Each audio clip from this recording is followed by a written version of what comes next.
మొత్తం chicken curry వండేస్తే ఏం బాగుంటుందండి. అందుకే కేజీన్నరేమో ఫ్రైకి పక్కన పెట్టేసాం, కేజీన్నరేమో కర్రీకి పక్కన పెట్టేసాం. మధ్యలో లివరేమో లపలపలాడేస్తుంది, దాన్ని కూడా మ్యారినేట్ చేసి పక్కన అయితే పెట్టేసాం.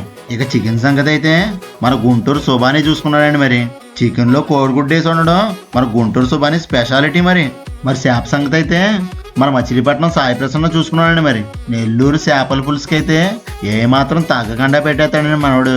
నేనేం చూసుకున్నా అంటారేమో, వండిని అన్ని వేస్ట్ అవ్వకుండా అందరూ తినేలా చూసుకోవాలంది కదండి.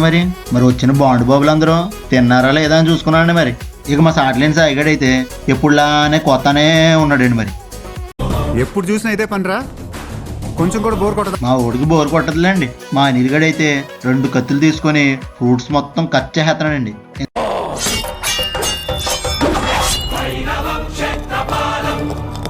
ఇందులో పెళ్లివారు వచ్చినట్టు మా వాళ్ళందరూ వచ్చేసారండి. వంట అయితే అయిపోయిందండి. నెక్స్ట్ పెంట ఎలా ఉంటుందో మీరే చూడండి. మీరు గోదావరిలో కాకపోయినా పార్ట్ 2 చూడండి, లైక్ కొట్టండి.